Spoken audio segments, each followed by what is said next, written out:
नमस्कार। आज की कहानी है कुदरत का न्याय। रघुवीर जी गाड़ी साफ कर रहे थे, तभी रमेश और उसकी पत्नी सुरेखा की गाड़ी वहां आई। उनको वहां देखकर उनका खिल्ली उड़ाते हुए बोले, बुढ़े, तेरी यही औकात है कि तू लोगों की गंदी गाड़ी साफ करता फिरे। अच्छा है, इस बहाने तुझे दो रोटी तो मिल जाएगी। असल में बारिश की वजह से रमेश की गाड़ी पर कीचड़ के छिट्टे पड़ गए हैं। पूरे 500 का 5 नोट दूंगा, ले चल साफ कर मेरी गाड़ी। रमेश उनके आगे 500 का नोट दिखाते हुए बोला। रघुवीर जी बेबसी वाली आंखों से बेटे को देखे जा रहे थे। बुढ़े, सुनाई नहीं देता तुझे? चल जल्दी से साफ कर मेरी गाड़ी, मुझे देर हो रही है। रमेश अपनी गाड़ी का हॉर्न तेजी से बजाने लगा। तभी अचानक अपने गाल पर पड़ी चटाक की आवाज से उसके होश उड़ गए। तेरी हिम्मत कैसे हुई बड़े सर से बदतमीजी करने की? उस पुलिस वालों को देखकर रमेश और उसकी पत्नी के होश उड़ गए।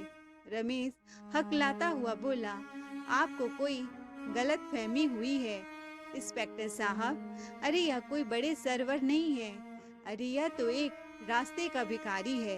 कि तभी दूसरा तमाचा भी उसके गाल पर पड़ा। जुबान संभाल कर बात करो, वरना जेल की हवा खिलाते देर नहीं लगेगी। कि तभी एक बड़ी कार आई और वह बैठकर मीटिंग के लिए चले गए। तभी रमेश बोला, मीटिंग? कैसी मीटिंग? वह अपने मन में बुदबुदाया कि यह सब क्या है। रघुवीर जी तुरंत पुलिस वाले के साथ अंदर चले गए।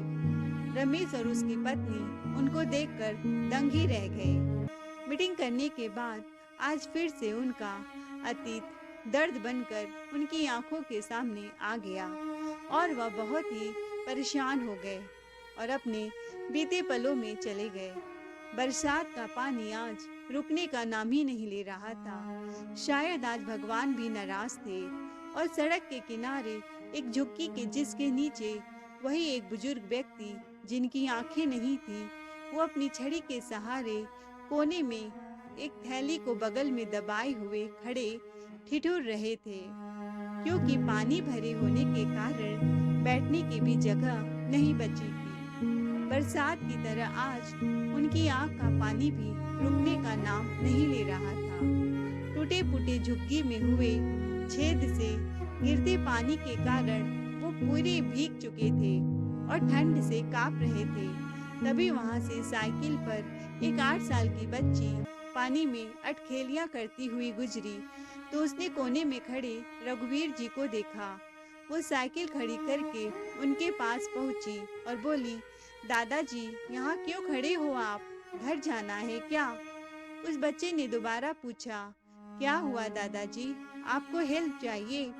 चलिए मैं आपको घर पहुंचा देती हूँ, बच्चे ने बहुत मासूमियत से कहा। तो रघुवीर जी नम आंखों से बोले, बेटी, मेरा घर नहीं है और मैं देख भी नहीं सकता। मैं तो रात में यहीं सोता हूँ, लेकिन आज पानी यहाँ भी भर चुका है। बच्ची दुर्गा ने भोलेपन से कहा, ओहो दादाजी, आप मेरे घर चलो ना, आपके कपड़े गीले हो गए हैं, उन्हें मम्मा से कहकर सुखवा भी दूंगी।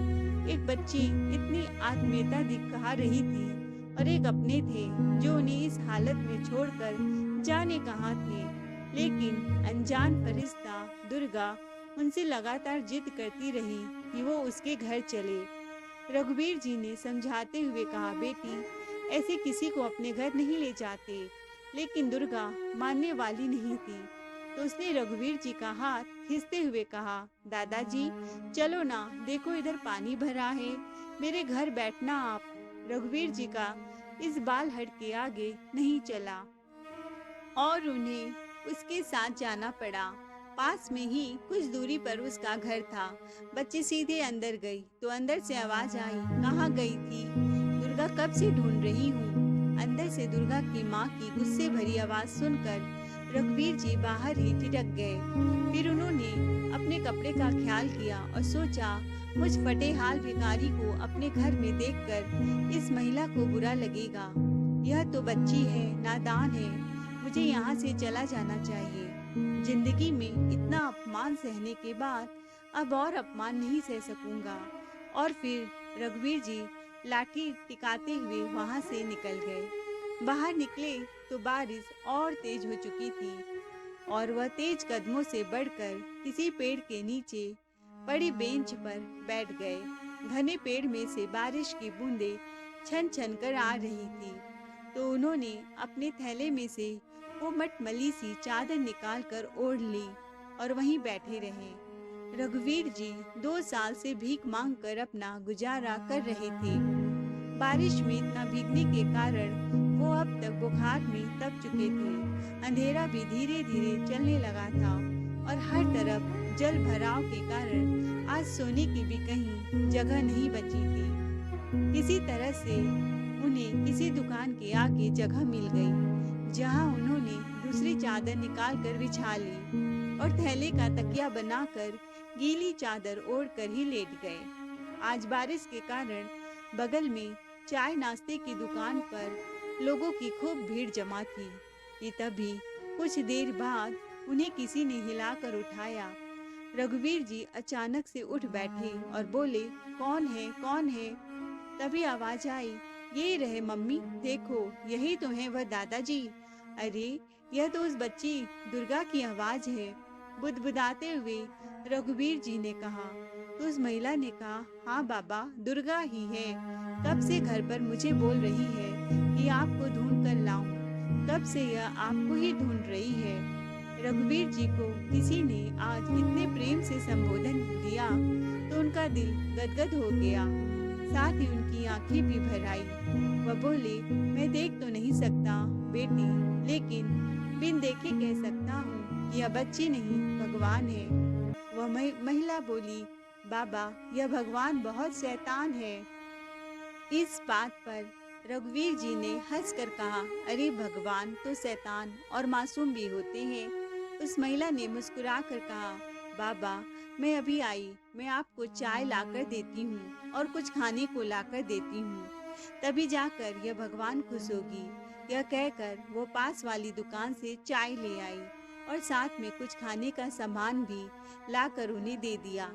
रघुवीर जी ले नहीं रहे थे, लेकिन बच्ची बोल पड़ी, दादाजी आप तो मेरे दोस्त हो ना, तो लेना पड़ेगा। रघुवीर जी उस बच्चे के कहने पर मना न कर सके और सामान पकड़ लिया। कितने अच्छे संस्कार तुमने दिए हैं बिटिया को। वह महिला बोली, अंकल जी क्या रात को आप यहीं सोते हैं क्या? अरे आपको तो बुखार है, चलिए आप मेरे साथ चलिए, मेरे पति डॉक्टर हैं, आपका चेकअप करके दवा दे देंगे। और दुर्गा भी रोई जा रही है। आप में उसको अपने दादा की छवि दिखाई देती है, जो अब इस दुनिया में नहीं है। दुर्गा उनका हाथ खींचते हुए बोली, हाँ दादा, चलो न दादा, चलो न मेरे अच्छे दादू, चलो तो। रघुवीर जी भी उस बच्चे का दिल न तोड़ सके और उसके घर चले आए। घर आते ही दुर्गा ने कहा, पापा देखो यही है वो दादाजी, देखो इन्हें कितना बुखार है। दुर्गा के पापा ने रघुवीर जी को ऊपर से नीचे तक देखा। उनकी बदतर हालात सब कुछ कह रही थी। उन्होंने छू कर देखा तो बुखार महसूस हुआ। बुखार की कुछ दवाइयाँ भी दी और बोले, बाबा आप आज यहीं हमारे साथ रहेंगे। मगर रघुवीर जी को वह सब स्वीकार नहीं था। उन्होंने कहा, मेरे अपनों ने ही मुझे छोड़ दिया, तो अब मैं किसी का एहसान नहीं ले सकता। बेटा तुम मुझे ऐसे ही छोड़ दो। आप लोगों ने मेरे लिए इतना किया, उसके लिए बहुत बहुत धन्यवाद। दुर्गा के पापा सूरज ने कहा, बाबा इसने आपको दादा कहा है तो आप मेरे लिए पिता समान हुए ना, तो इस बेटे के घर में रहने से मना क्यों करते हैं? अच्छा आप ठीक हो जाइएगा तब आप चले जाना, लेकिन अभी आप यहीं रहिएगा। उनके बार बार कहने पर वो मान गए और वो वहीं पर ठहर गए। दुर्गा के माता पिता रीना और सूरज की सेवा से वह ठीक होने लगे। भरपूर आराम और खाने पीने का ध्यान रखने से अब सेहत में अच्छा सुधार हो गया था और अब वह फटेहाल व्यक्ति नहीं रहे थे। अच्छे कपड़े और अच्छे खान पान से चेहरे की चमक वापस आ गई थी। रघुवीर जी बार बार ईश्वर को धन्यवाद करते कि इतने दुख की घड़ी में उन्हें दुर्गा और उसके माता पिता का साथ मिला। एक दिन दुर्गा की मम्मी रीना ने पूछ ही लिया, अंकल जी बुरा न माने तो आपके परिवार के बारे में जानना चाहती हूँ। आपके भी तो बेटे बेटी होंगे। रघुवीर जी खामोश हो गए और भूले बिसरे दिन फिर से याद आ गए, जिनकी पीड़ा चेहरे पर साफ झलकने लगी थी। अपनी आंखों के आंसू पोंछ कर बोले, बेटा परिवार तो है, मगर अब जाने कहाँ गए सब मुझे छोड़कर। मैंने तो कितनी बार तलाश की, मगर कुछ पता नहीं चला। रीना ने कहा, अंकल हुआ क्या था आपके साथ जो आप बेघर हो गए? रघुवीर जी उसकी बात सुनते ही उन यादों में चले गए जो उनकी आंखों के सामने तैरने लगी। करीब 2 साल ही हुए थे जब वह अपने परिवार के बीच थे। परिवार में 2 बेटे बहुए थे। उनका जीवन तीर्थ करने में बीत रहा था।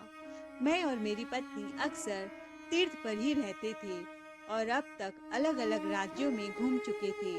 बेटी बहुए भी अपने जीवन में मस्त थे।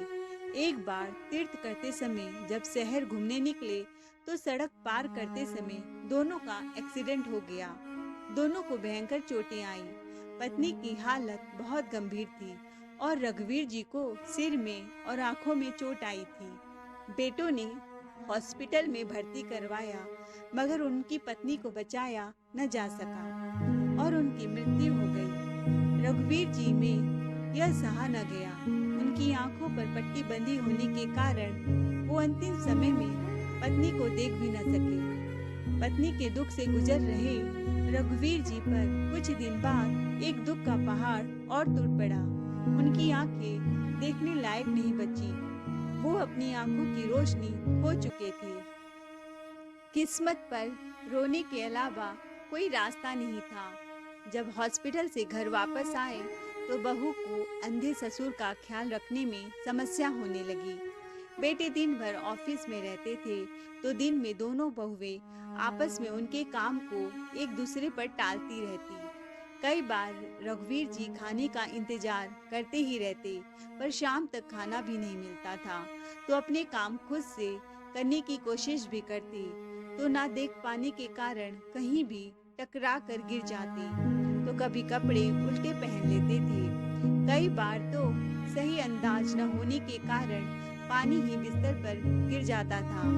जब वो गिरते तो बहुएं उन पर हंसती और उन्हें उठाने भी नहीं आती। इस अंधेपन के कारण उन्हें बहुत सारी समस्याओं का सामना करना पड़ा। एक दिन बड़ी बहू सुरेखा ने अपने पति रमेश से कहा, रमेश हम तुम्हारे अंधे बाप को कब तक संभालेंगे? यह छोटी तो कुछ करती ही नहीं है। तुम्हारा बाप भी हर छोटी बात के लिए मुझे आवाज लगाता रहता है। मैं सारा दिन थक जाती हूँ। मुझसे तो यह नहीं होगा। अब कुछ फैसला कर लो। तब रमेश ने कहा, अब क्या करूँ मैं? उनको भी तीर्थ करने की जाने की क्या पड़ी थी, अब कौन करे? उधर छोटी बहू नैना भी अपने पति सुरेश से यही कहती, देखो सुरेश, अपने पापा को कहीं छोड़ आओ, नहीं तो उनके काम के लिए नौकर लगा दो। मैं तो नहीं कर सकती। बड़ी कोई काम इनका छूती नहीं है और मैं अकेले करती हूँ। तुम्हारा बाप नखरे भी बहुत करता है। नैना ने सुरेश को बड़े भाई से बात करने का सुझाव दिया तो सुरेश ने भाई से कहा, पापा का काम करना मुश्किल हो गया है भैया। नैना सारा दिन लगी रहती है। यही बात रमेश ने अपनी पत्नी सुरेखा के लिए कही। तब सुरेश ने कहा, भैया पापा के लिए वैसे तो नौकर ही ठीक है, मगर उसका खर्चा कौन उठाएगा? सुरेखा ने बीच में बात काटते हुए कहा, हम तो नहीं उठाएंगे, हम कहाँ से पैसे लाएंगे? नैना ने भी वही बात दोहरा दी, हमारे पास भी कौन से पैसों का पेड़ लगा है, हम भी कहाँ से लाएंगे? बड़ी समस्या आन पड़ी थी, लेकिन काफी देर के बाद विचार किया गया कि दोनों नौकर का खर्चा आधा आधा करेंगे।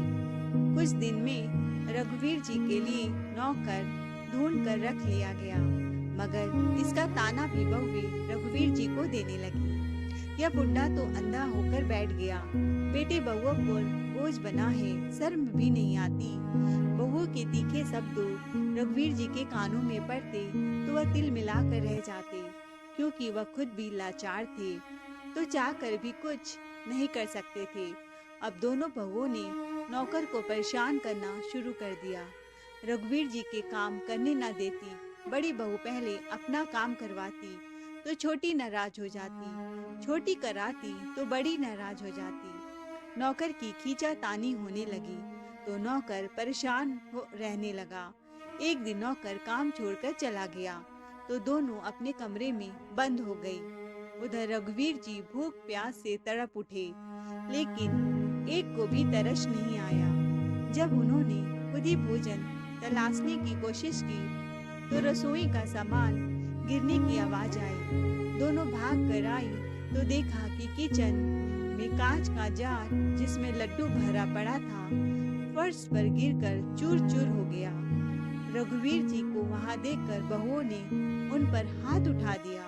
वह जोर जोर से मारते हुए बोली, एक तो तेरी वजह से नौकर भाग गया बुढ़े, और ऊपर से तू इतना नुकसान कर रहा है, पैसे हमारे बर्बाद तो कर रहा है। अंधे रघुवीर जी जमीन पर पड़े बहू के हाथों से पीटे जा रहे थे। नीचे पड़े कांच के टुकड़े उनको चुभ गए थे, लेकिन दोनों इतनी बदहवास होकर मार रही थी कि उन्हें उनके शरीर पर बहता खून भी दोनों को ना दिखाई दिया। कांच चुभने के जख्म कई जगह हो गए थे और रघुवीर जी दर्द से कराह रहे थे। अब तो दोनों बेटे बहू का हाथ उन पर आए दिन उठ जाता था, क्योंकि नौकर कभी लौट कर नहीं आया और उसका सारा दोष उन्होंने रघुवीर जी पर ही लगाया। इतनी बदतर जिंदगी जी रहे थे रघुवीर जी, यह सब सहने को मजबूर थे। उनके जख्म ठीक नहीं हो रहे थे और अब उनमें पस पड़ने लगा था। बेटों ने उन्हें एक सरकारी अस्पताल में भर्ती करवा दिया, लेकिन इससे पहले कुछ घर के कागजात अस्पताल के नाम पर साइन करवा लिए। रघुवीर जी को अस्पताल से ठीक होने में काफी समय लगा। उनसे घर वालों के बारे में पूछा जाता तो वह कुछ न बता पाते। कोई भी इतने दिनों में उन्हें अस्पताल में देखने तक नहीं आया। रघुवीर जी ठीक होकर जब खुद ही अपने घर के पते पर पहुंचे तो पता चला कि पूरा परिवार घर बेचकर कहीं चला गया। रघुवीर जी बेबस होकर कितनी देर घर के बाहर बैठे रहे, फिर वहां से उठकर मंदिर चले गए।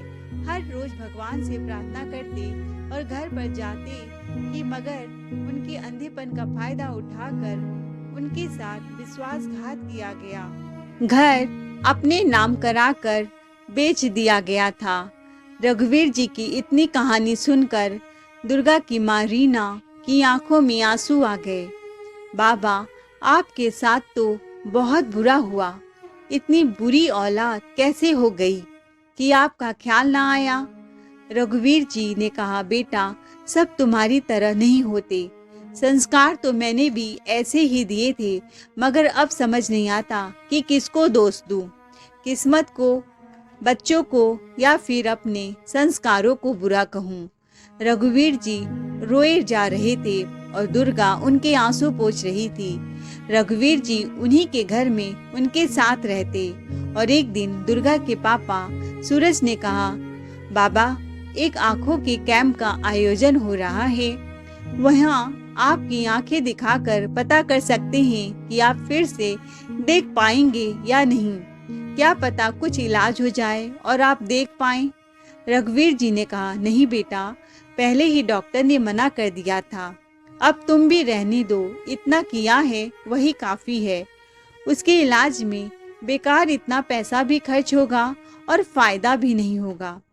सूरज ने कहा, अरे नहीं बाबा, वह सब काफी सस्ता है, बल्कि गरीबों के लिए मुफ्त भी है। दुर्गा खुश हो रही थी कि अब दादाजी देख पाएंगे, क्योंकि रीना ने उनका इलाज के लिए मना लिया था। कैंप में उनकी आंखें दिखाई गई तो डॉक्टर ने कहा कि आंखें वापस आ सकती है। इससे तो दुर्गा खुशी के मारे उछल ही गई और उसके माता पिता भी बहुत खुश हुए। रघुवीर जी के 6 माह के ट्रीटमेंट के बाद वह दिन आ गया जब उनकी आंखों की पट्टी खोली जानी थी।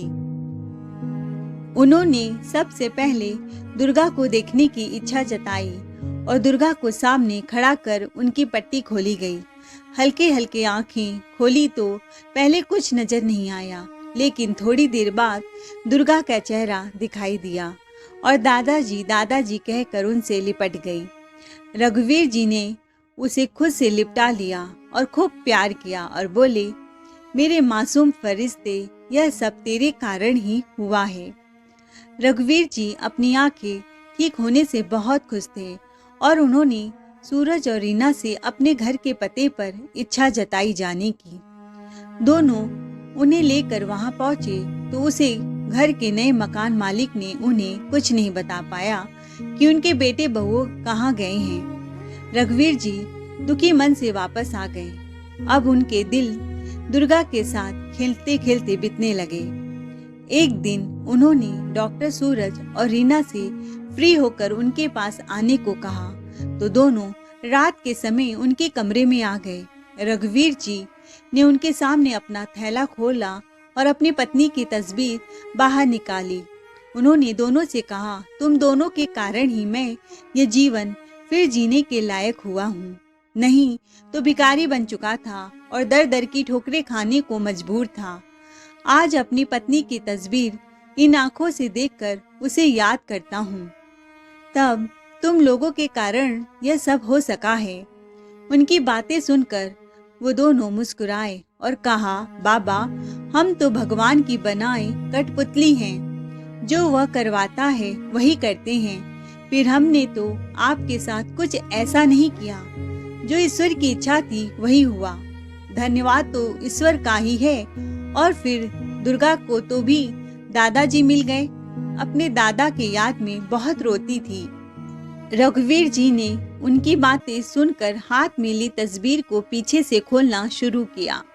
यह देखकर दोनों चौंक गए कि यह ऐसा क्यों कर रहे हैं। अब रघुवीर जी ने तस्वीर खोलते ही पीछे से कुछ कागजात बाहर निकाले, जिन्हें देखकर दोनों हैरान रह गए और बोले, बाबा, यह क्या है? रघुवीर जी ने मुस्कुराते हुए कहा, यह उस जमीन के कागजात हैं जिनके बारे में मेरे बच्चे नहीं जानते। ये जमीन हमने तीर्थ पर जाने से पहले खरीदी थी, जिसके लिए गांव की जमीन बेच दी थी। इसी शहर में इसको खरीदा था और तीर्थ से आने के बाद बच्चों को तोहफे में देना चाहते थे, मगर उसके बाद उनका रूप देखकर मेरा मन बदल गया। लेकिन अब यह जमीन मैं तुम्हें तोहफे में देना चाहता हूँ, क्योंकि तुम दोनों मेरे बच्चे ही हो। इतना तो मेरे लिए कोई नहीं कर सकता कि सड़क से उठाकर दिल से लगा लिया इस भिखारी को। यह उसकी कीमत नहीं बल्कि मेरा प्यार समझकर रख लो। प्लीज बेटा, मना मत करना। दोनों पति पत्नी कुछ देर के लिए कुछ नहीं बोलते हैं, क्योंकि उस जमीन की कीमत आज बहुत थी, कम से कम 5 करोड़ की होगी, क्योंकि वहाँ पहले कुछ भी नहीं था। 5 साल के अंदर ही अंदर वहाँ मेट्रो, एयरपोर्ट, हाईवे हो जाने की वजह से जमीन के दाम एकदम आसमान छूने लगे हैं। बाबा, हम यह नहीं ले सकते। हमने आपकी सेवा किसी लोभ में आकर नहीं की। प्लीज बाबा, हम यह नहीं ले सकते। तब रघुवीर जी बोलते हैं, बेटा, यह जमीन हमने 6 साल पहले 25 लाख में खरीदी थी, लेकिन अगर आप नहीं लेना चाहते हैं तो रहने दो।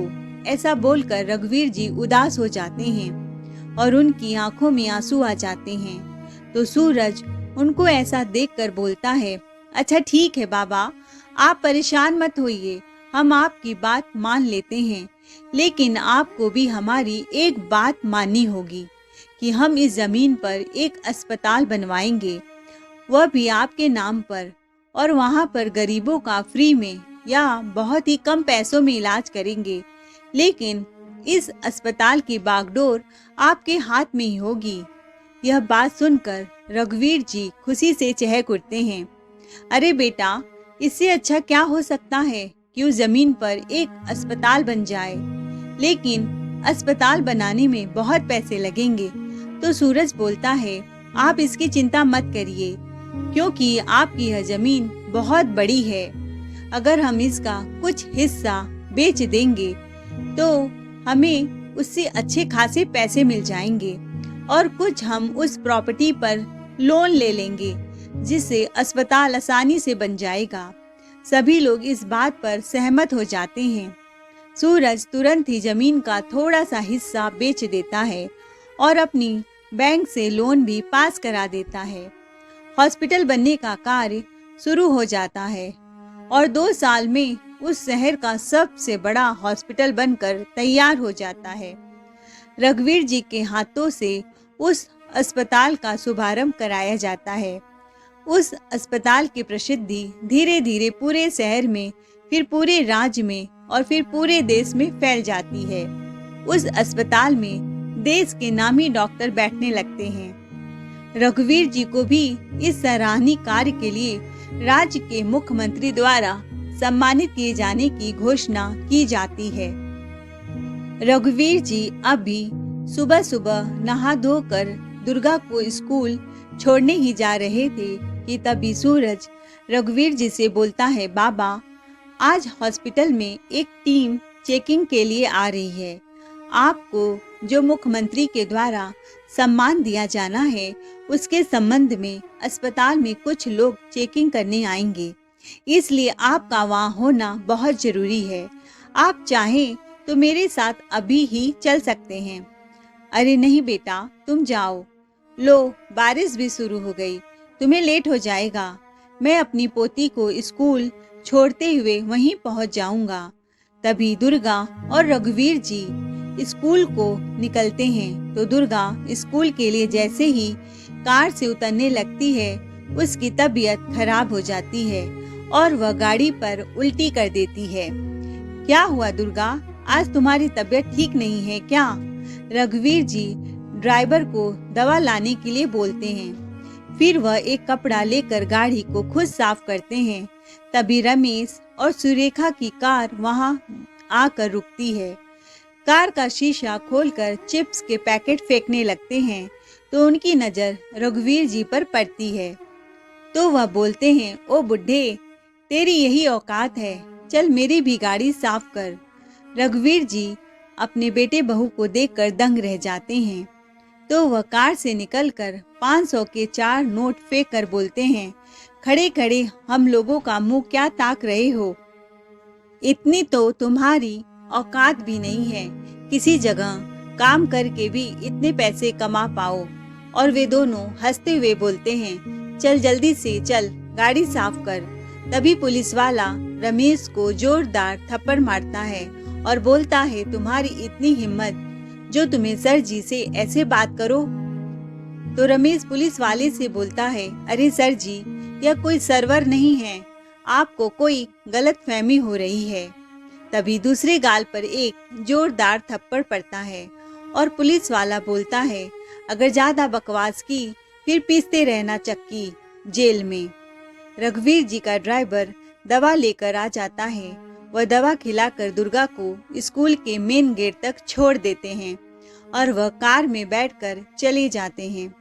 तभी सूरज बोलता है, अरे बाबा, कितनी देर हो गई?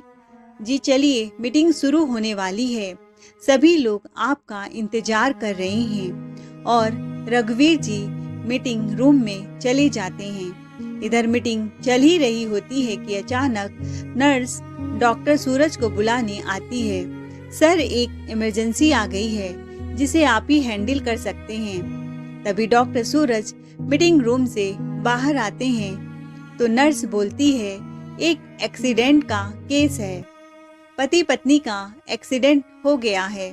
पत्नी को तो ज्यादा चोट नहीं लगी है, पर हस्बैंड की हालत गंभीर है, आप चलकर देख लीजिए। सूरज जब उस व्यक्ति को देखता है तो वह काफी गंभीर था। उसकी एक टांग बुरी तरह से जख्मी थी, साथ ही उसकी आंखों में भी चोट आई हुई थी। सूरज बोलता है, इनका इमरजेंसी ऑपरेशन करना पड़ेगा और हो सकता है इनकी टांग को भी काटना पड़ सकता है और इनकी आंखों को भी हम कुछ नहीं बोल सकते। हो सकता है इनकी आंखों की रोशनी अब ना आए, लेकिन हम पूरी कोशिश करेंगे कि इनकी आंखें ठीक रहे। पास ही बेड पर लेटी औरत सूरज की बात सुनकर रोने लगती है और फिर बोलती है, इसमें तो काफी खर्च होगा। सूरज बोलता है, हाँ मैडम, हो सकता है इसमें 10 से 15 लाख का खर्चा हो जाएगा। आपको जल्द से जल्द पैसे जमा करना पड़ेगा। सूरज की बात सुनकर वह औरत बोलती है, पर डॉक्टर साहब, हमारे पास तो इतने पैसे अभी नहीं हैं। प्लीज डॉक्टर साहब, मेरे पति को बचा लीजिए। अभी सूरज उस औरत से बात कर ही रहा था कि तभी रघुवीर जी का आना होता है, क्योंकि मीटिंग खत्म हो चुकी थी। उस औरत की नजर जैसे ही रघुवीर जी पर पड़ती है तो वह चीख पड़ती है, तेरी हिम्मत कैसे हुई बुड्ढे यहाँ आने की? जरूर तूने ही नजर मारी होगी जो मेरे पति का यह हाल हो गया। सूरज उस औरत पर चिल्लाकर बोलता है, आपको पता भी है कि यह कौन है? यह इस अस्पताल के मालिक हैं, श्री रघुवीर कपूर। यह हॉस्पिटल इनका ही है।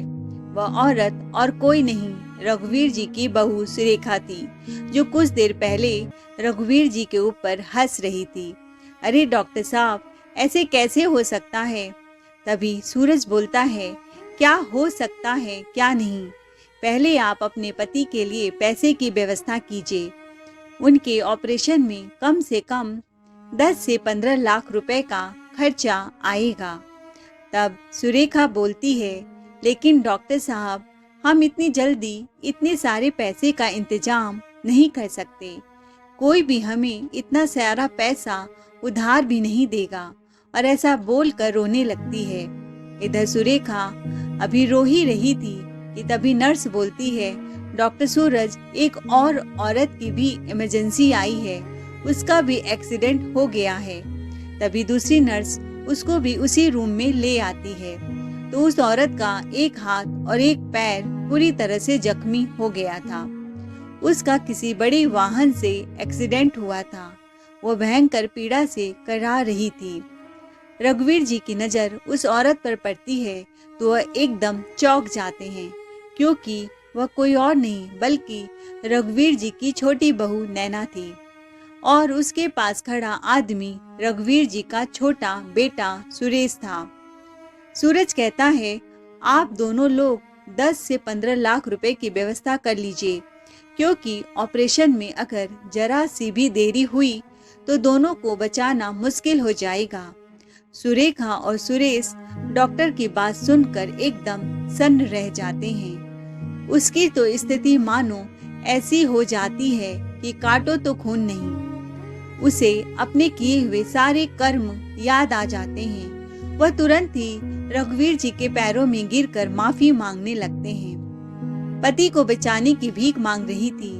प्लीज पिताजी, मुझे माफ कर दीजिए। हमने बहुत बड़ा पाप किया है। अपने बेटे रमेश को बचा लीजिए। यह सब देखकर सुरेखा भाभी से बोलता है, पिताजी कैसी हमारी मदद कर सकते हैं? और तुम्हारे साथ और हमारे साथ यह सब क्या हो गया? तो सुरेखा बोलती है, अरे पिताजी ही आज वह फरिश्ता हैं जो आज हमारी मदद कर सकते हैं, क्योंकि यह हॉस्पिटल पिताजी का ही है। सुरेश जब भाभी की बात सुनता है तो वह भी दंग रह जाता है। जिस पिता को दोनों भाइयों ने मरने के लिए छोड़ दिया था, आज भगवान ने उन दोनों को उनके सामने ही मदद मांगने के लिए खड़ा कर दिया था। सुरेश को तो ऐसा लग रहा था कि मानो उसके पैरों से जमीन ही खिसक गई हो।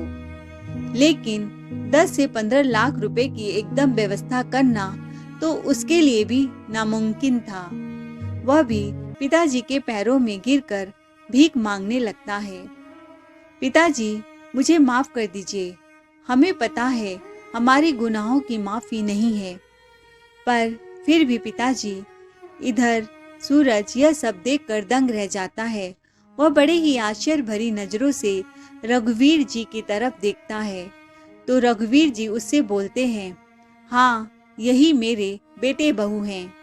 आज तो सूरज कुदरत के न्याय को भी देखकर अचंभित था। तभी रघुवीर जी बोलते हैं, बेटा सूरज, मैं चाहती हूँ कि इनका इलाज फ्री में कर दिया जाए। सूरज बोलता है, हाँ बाबा, आप बिल्कुल भी चिंता मत करिए। लेकिन आज रघुवीर जी की आंखों में एक भी आंसू नहीं थे। वे ऐसा बोलकर अपने घर पर चले जाते हैं। आज सूरज भी रघुवीर जी की मनोस्थिति को समझ रहा था।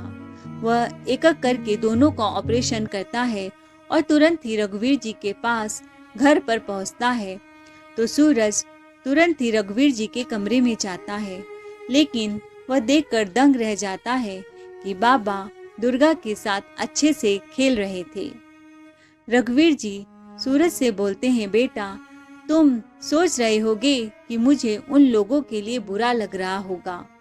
हाँ बेटा, मानवता के नाते उन लोगों के लिए मुझे बुरा लग रहा है, लेकिन एक पिता के नाते उनसे मेरा कोई भी रिश्ता नहीं है। मेरे बेटा बहू तो तुम लोग ही हो, तुम ही लोग मेरे अपने हो।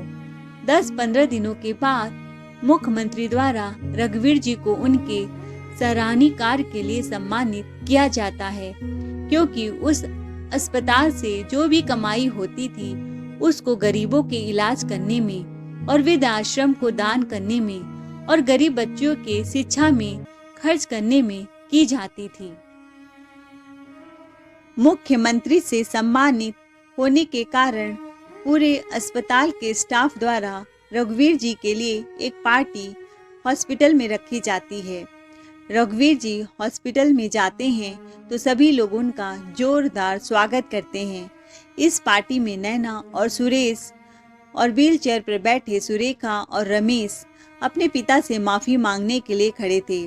वे चारों बोले, पिताजी हमें माफ कर दो, हमने आप पर बहुत जुल्म किया है, प्लीज पिताजी हमारे साथ चलो। तो रघुवीर जी बोलते हैं, कौन पिता, किसके पिता, तुम लोगों से मेरा कोई संबंध नहीं है। मेरे तो सिर्फ एक बेटा सूरज और बहू रीना है और मेरी पोती दुर्गा है। इधर रमेश का एक पैर कट जाता है, साथ ही उसकी आंखों की रोशनी भी चली जाती है। इधर नैना का एक हाथ और पैर भी कट जाता है, लेकिन उनकी जान किसी तरह बच जाती है। सूरज और रीना आज कुदरत का इंसाफ देखकर दंग थे, लेकिन वह अपने बाबा के साथ बहुत खुश थे। इसीलिए कहते हैं कि माता पिता महान होते हैं और बच्चे चाहे जितनी भी गलती करे उन्हें हमेशा क्षमा कर देते हैं। इसीलिए बच्चों को भी चाहिए कि वह अपने माँ बाप को कभी दुख न करे। माता पिता को दुखी करना ईश्वर को दुखी करना होता है और फिर ईश्वर कभी क्षमा नहीं करता और इसका दंड हमें अवश्य देता है। दोस्तों, आई होप आपको ये कहानी अच्छी लगी है, तो चैनल को लाइक शेयर सब्सक्राइब जरूर करें। Thanks for watching.